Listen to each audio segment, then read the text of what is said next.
I'm sure you've played a difficult game before. Whether it was Dark Souls or Stardew Valley, you've hit a wall before, and most likely overcame that wall through practice and skill. But what makes difficulty good? Hi, I'm Shub, and I'm explaining the types of difficulty in video games.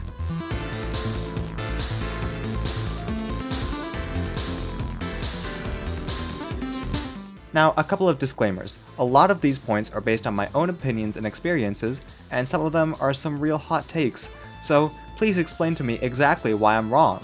Also, I'm only talking about a select few games with similar kinds of gameplay. Difficulty in puzzle games or multiplayer games is too unique to be fully covered in this video. There are 6 games I'm really focusing on today: Hades, Celeste, Breath of the Wild, Hollow Knight, Minecraft, and Five Nights at Freddy's 4. I know that last one seems out of place, but I swear it'll make sense later.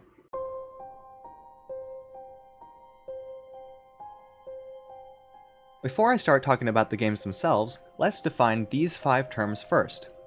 Dynamic difficulty adjustment refers to a game automatically adjusting the difficulty based on the player's skill or progress. A good example of this is Resident Evil 4's difficulty system, which used difficulty on a scale from 1 to 10 and adjusted for the player within the range of the difficulty mode they chose. To make it less confusing though, I'll just refer to it as adaptive difficulty for this video. The difficulty options are self-explanatory. These are the literal settings that players can control, and they range from extremely precise and controllable to vague or non-existent. The next 2 definitions are my own. As far as I know, no one has coined a term for this, but I think that almost every type of difficulty can be split into these 2 categories: static difficulty and dynamic difficulty. Static difficulty is what you immediately think of when I say difficulty. It's the concrete stat-based difficulty, your normal and hard modes. Don't be fooled though, static doesn't mean that it doesn't change. The aforementioned Resident Evil 4's difficulty system is static, even though it's adaptive. It changes automatically, but all it really changes is enemy behavior and resource management. Dynamic difficulty is more complex. Instead of directly changing the stats or limiting the player, it instead changes a mechanic or aspect of the game, which in turn challenges the player's overall comprehension and skill. A good example of this is Breath of the Wild's environment. Different conditions can influence the way a player explores and interacts with the world. To put it simply, dynamic difficulty changes the core gameplay loop. Well, what is a core gameplay loop? In a literal sense, it's the actions that you repeat throughout the game. Running and jumping in Mario, shooting and taking cover in Call of Duty. More importantly though, the core gameplay loop is the series of actions that progress the player through the game. Pretty much every game has one, from the most complex to the incredibly simple. If you like a game, the core gameplay loop is probably really fun for you. Similarly, if the game is unbearable, the loop is probably boring or frustrating. Speaking of, let's talk about boring or frustrating difficulty.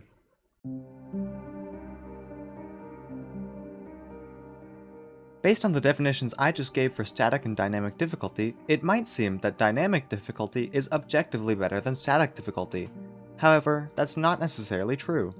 I do think that static difficulty is bad more often than dynamic difficulty, but only because it takes the developers less time and achieves roughly the same effect, which is just to make the game harder or easier. One famous example of this is the Halo 3 difficulty modes. Before you even start the tutorial, the game offers you a choice between 4 modes: easy, normal, heroic, and legendary. As YouTuber H2 puts it, regardless of which one of these you choose, getting this decision wrong can very easily ruin your experience of the game. It's clear that the 4 modes were only added to appeal to a larger audience. Even the game tells you that heroic mode is how the game is meant to be played. In the same vein, dynamic difficulty isn't always good. More often than not, it is better simply because it takes more time to implement, meaning there's more thought put into it. However, dynamic difficulty can ruin a game if it changes the core gameplay loop too much. To make it easier to understand, you can boil a game's core gameplay loop down to one-word steps. For example, in Hades, the core gameplay loop is very simple. Fight, fight again, upgrade again, on and on until you win or lose. Dynamic difficulty changes something about this core loop, and in Hades we get that through the Pact of Punishment. The Pact of Punishment offers many extra challenges to the game, but one option that is not much fun, in my opinion, is approval process, which limits the options you have when picking an upgrade. It's an example of dynamic difficulty because it changes the upgrading action, but instead of simply changing it, it takes pretty much all control out of the player's hands. There's no strategy in this change, and it leaves the success of the player completely up to luck. In Breath of the Wild, Master Mode is the only difficulty option that the player has control over. In Master Mode, every enemy is a level higher than in normal mode, some areas have more enemies, and on top of all of that, enemies start to heal if the player hasn't dealt damage in a while. This is mostly an example of static difficulty. The problem is that since nothing else about the game has changed, it's more frustrating than challenging. Combat is annoying because enemies start healing almost immediately after taking damage, and the player's weapons run out of durability more often. Nothing about the core gameplay loop changes either, it's played the exact same way, just with worse combat.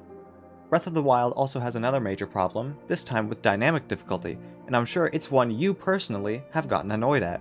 The game's environment, including the area-specific climates and most importantly, the weather cycle, often just get in the way of gameplay.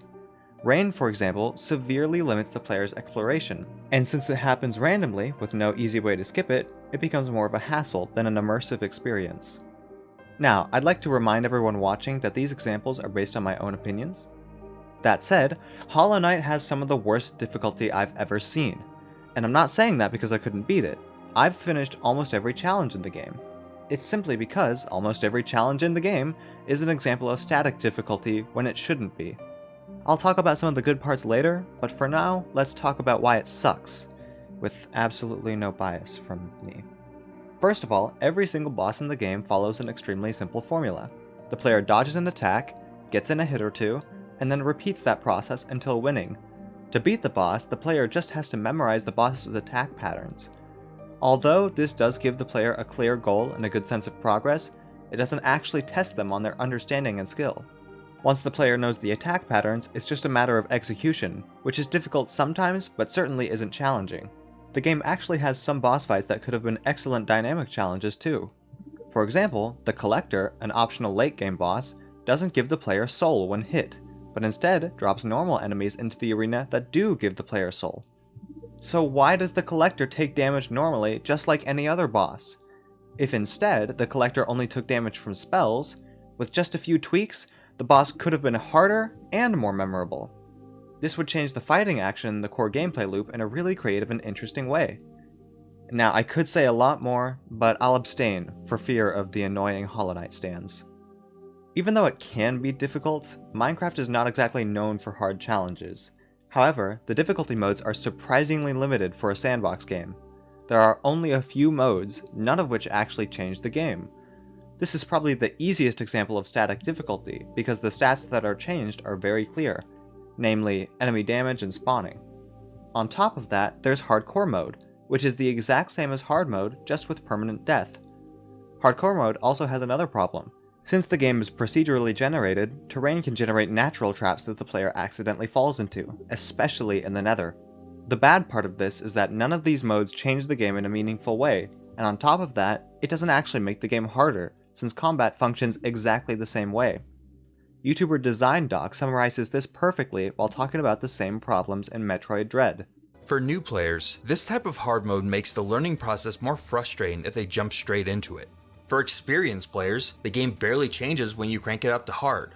So who is having more fun on hard mode? All of these examples show how rushed or unbalanced difficulty options make for less interesting and fun challenges. However, there are a lot more examples of good difficulty options.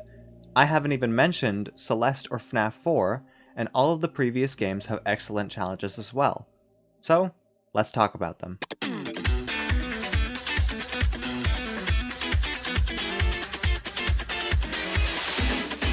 To start off this section, I want to go a little bit more into detail about what I think makes each type of difficulty good or bad. Static difficulty works best when the game needs to be balanced. It changes the difficulty of the game without changing the experience for each player. However, if it's used without thought, it can ruin a player's experience by making the game too hard or too easy, just like the Halo 3 difficulty modes. Ideally, the player needs to experience the difficulty of each mode before choosing, or at least have a recommended starting point. Dynamic difficulty works best to create challenging points within the game, rather than increasing the difficulty of the whole game. As I said, it changes part of the core gameplay loop, which forces the player out of their comfort zone. Sometimes, though, the change is too big, making the game frustrating or even making the player feel like they're playing a different game. Ideally, the player encounters a challenge that changes how they play without restricting them too much. Adaptive difficulty works best to give each player a tailor-made experience, or to gradually scale the game's difficulty with the player's progress. However, this can actually work against the game in certain cases. I'm gonna butcher I'm gonna butcher this name. As Anuj Patel, then Ferris Pilot, puts it, even when the scaling works well, it serves to smooth the challenge, which could make the game less engaging. I'm not trying to say massive gyrations in difficulty are a good thing, but neither is complete uniformity. Ideally, the game should smooth out difficulty for the player, not solve it for them. Difficulty options work best when the player knows enough about the game to know what settings they want. If the options are vague, the player has to go in essentially blind. If the options are too specific, the player might spend too much time worrying about which settings are best. All of this is without mentioning that options should be limited or expanded depending on the type of experience the developer wants the player to have. Ideally, the game's difficulty options should enhance the player's experience of the game without encroaching on the developer's intentions. Now, let's actually talk about some examples of good difficulty, starting with Celeste. Celeste is actually different from the others because the only real difficulty options are in Assist mode, which is more of an accessibility option than an actual difficulty mode. However, this doesn't mean that there is no example of difficulty in Celeste. Over time, the game increases the difficulty of each room. Sometimes they're longer, sometimes they require harder inputs. This increase in static difficulty makes it feel as if the player is actually climbing a mountain, with each step being a larger wall than the last. In addition, each chapter of Celeste has a few new mechanics to freshen up the platforming. This is a really excellent example of dynamic difficulty. Not only does each new mechanic add a unique challenge to the core gameplay loop, but every added mechanic teaches the player more about the game's physics system and the level design. For example, the traffic blocks in Chapter 1 teach the player about momentum, which appears throughout the game in various forms. The closest resemblance to traffic blocks are the dash platforms in Chapter 5 and the Kevin blocks in Chapter 6. When the player encounters these new mechanics, they bring their knowledge built from the previous chapters. This difficulty actually challenges the player's overall understanding of the game's mechanics, not just their understanding of each individual mechanic. Another example of this includes the dust bunnies from Chapter 2 appearing as blades in Chapter 5 and the fireballs and ice spikes in Chapter 8. I know that I ragged on Hollow Knight quite a bit, but there are some challenges in the game that are very fun. The best, in my opinion, was the Colosseum of Fools, specifically the Trial of the Conqueror, in which the floor gives way to spikes and the player is forced into constant aerial combat. This was one of my favorite moments of the entire game, and it made me wonder why there wasn't a boss that used this mechanic. Another dynamic challenge in the game is the Path of Pain. In this area, instead of testing the player's combat ability, the game tests the player's parkour ability. It was very difficult, but it was also incredibly satisfying when I finally beat it. The only problem with these challenges is that they're completely optional. Both of them could have made amazing sections within the base game, but instead they're left in out-of-the-way areas with little to no incentive for beating them. Speaking of the base game, it scales very well with the player's upgrades and skills over time. In addition, since a lot of the areas are open to the player's exploration, the progression of difficulty isn't linear at all, and it can create some incredible moments for the player. I still remember the feeling of beating Lost Kin when I was severely underprepared. It was 100% worth the 2 hours I spent on it. Since I labeled the only difficulty option in Breath of the Wild as bad, you might think that there's no good difficulty in the game. There is though, it just might not be what you expect. The best example of difficulty is actually the resource management. Though it sounds strange, the player creates their own difficulty through the resource management, which in turn promotes exploration and creative thinking. Let me explain. Say the player wants to raid a monster fort with 2 weapons and 20 arrows. Instead of coming up with a plan, the player just goes in guns blazing, using most of their resources up in the process. The player finishes the raid with ease and moves on. Then, the player happens upon another monster fort. This time though, the player only has 1 weapon and 5 arrows. If the player wants to raid this fort too, they'll have to think outside of the box in order to win. Obviously, this example is exaggerated, but the idea is there. This also supports the exploration in Breath of the Wild, since the player will want stronger weapons and better resources, which are found in new areas and with harder enemies. This system is also supported through the adaptive difficulty of the game. The more divine beasts the player captures, the higher the chances of monsters having higher levels. This works because the divine beasts are located in the furthest sections of the map, giving the player access to better resources, but also increasing the difficulty of each encounter. Now, let's talk about the Fazbear in the room. FNAF 4 actually has some of the best difficulty of these examples, and not for the reasons you might think. Every design decision about the difficulty is made to enhance the panic the player feels. So let's go through it night by night. Night 1 is decently easy in order to counteract the tension of a new environment. This also lets the player get used to the controls and the feeling of the game. At the end of the night though, the animatronics do attack, and the player might catch a glimpse or two of them. Night 2 adds Foxy to the game, who has a whole new mechanic. This makes the player panic, especially when he gets into the closet. Night 3 doesn't add anything new, but it cranks up the challenge, especially with Foxy. The sense of control the player might have had from beating Night 2 is immediately lost because of this. Night 4 actually makes Foxy easier at first, but every other animatronic is more aggressive, switching the focus of the player and making them panic again. And of course, the biggest change in the game comes on Night 5, when every animatronic is replaced by Golden Fredbear. Every single mechanic and sound that the player had gotten used to is now gone, replaced by constant footsteps and laughter in the background.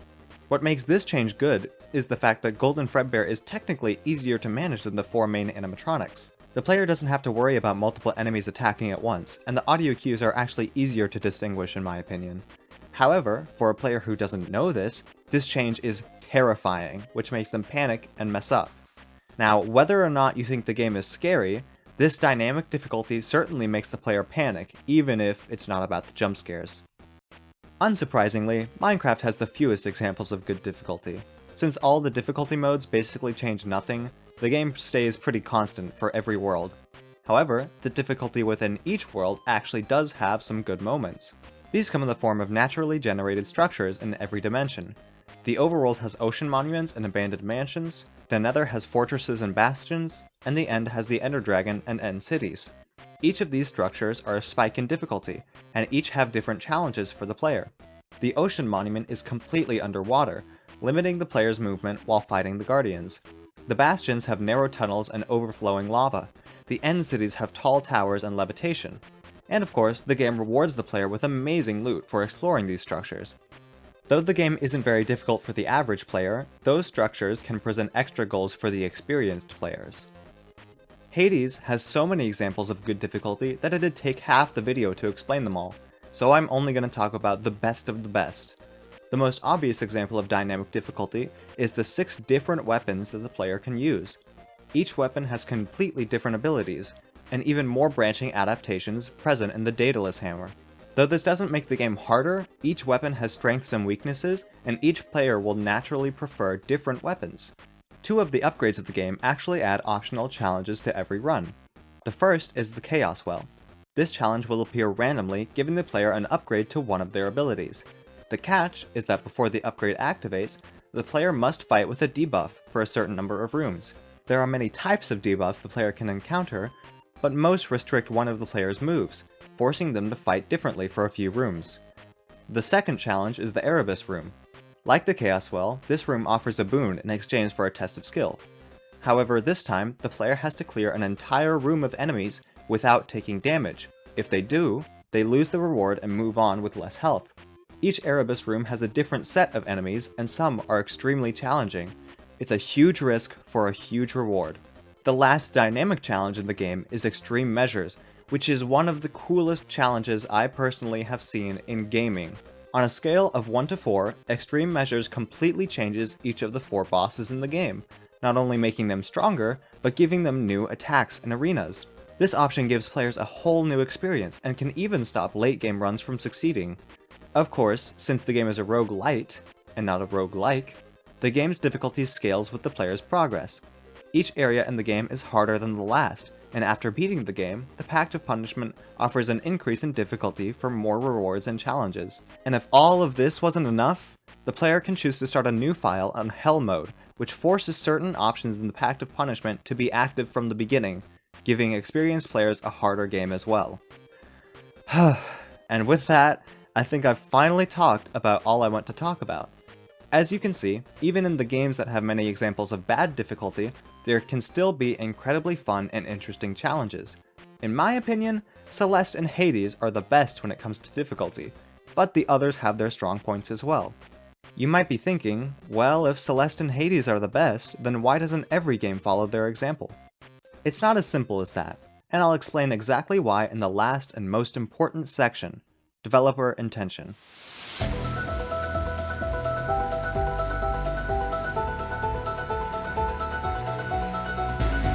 You know everything I just explained in the last two sections? Yeah, ignore it completely. The most important part of every single game is developer intention. What do the developers want the players to experience, and how will they support that? The answer is in literally every aspect of the game, which of course includes the difficulty. This is why some games have expansive difficulty settings and others have absolutely none. This is why some games have lots of dynamic difficulty and others are almost completely static. And this is why everything I said doesn't matter. Kind of. Let me give you an example. Breath of the Wild is not meant to be a difficult game for many reasons. First and foremost, the player is supposed to explore this new world. That's why the game encourages creativity and exploration through its own difficulty, and it's why most of the unique challenges are hidden away in remote locations. In addition, the game is set at a relatively easy level to appeal to a larger player base. After all, it is a game by Nintendo, made for both adults and kids. You can see this in the other games as well. Minecraft wants you to build, so the difficulty isn't very complicated and can be turned off completely in peaceful and creative mode. Even hardcore mode isn't actually too threatening if the player just wants to build a house and live a peaceful farming life. Hollow Knight wants you to fight, so it locks better upgrades and abilities behind harder areas and bosses. There are dozens of bosses too, each with unique attacks and patterns, and everyone built with personality. Hades wants you to grow, so it gives you more after completing harder challenges, whether that's in a run itself or over the course of the full game. The Pact of Punishment gives players the option to push themselves to the absolute limit of what they can do as well. FNAF 4 wants you to panic, so it changes everything about the difficulty every night. Even if the game is very mechanical, by switching up the difficulty on each night, the player is forced to abandon what they thought was a good strategy. Every one of these games uses its difficulty to build upon the core gameplay loop and the experience that the developers want the player to have. You can see this even in games I haven't brought up in this video. For example, Terraria forces the player to consider how they'll approach the next boss or challenge of the game. To get better options, the player has to venture into more dangerous areas to obtain resources and upgrades, which leads to even more dangerous areas. In one fell swoop, Terraria gives the player a goal while making them explore the difficult areas of the game. Like this, every game uses difficulty to enhance the experience of the game, whether that's by simply appealing to more players or by supporting the core gameplay loop. This is most apparent and best executed in Celeste. In Celeste, you play as Madeline, a trans woman struggling with depression and anxiety. The goal of the game is simple: climb a mountain. Honestly, I could make a whole other video on how the developers show this, but I'm sticking to specifically the difficulty in this video. The difficulty of Celeste is so apparent that it's actually present in the core gameplay loop, which is to fail and fail again until you finally complete a room and move on to the next. This achieves two things. First of all, it gives the player a sense of accomplishment after completing one room, giving them a tangible sense of progress. And secondly, it hits them with another wall right after they get that sense of progress. However, despite the game being known for difficulty, it's never frustrating, and this is because everything in the game is designed to be hard, but fair. That's why every death respawns you quickly and at the start of the room. Instead of hitting the player with the full force of the mountain, they're instead challenged with one single room at a time. The mechanics build onto each other so that the player has an easier time learning new ones. There are breaks within the chapters themselves. You can talk to Theo, or play a game, or find some strawberries.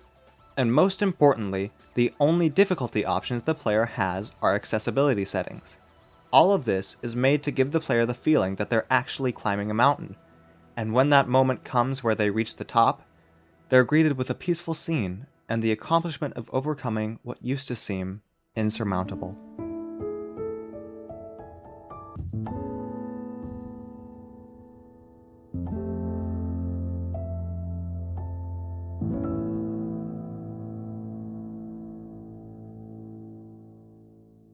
Thanks for watching the video.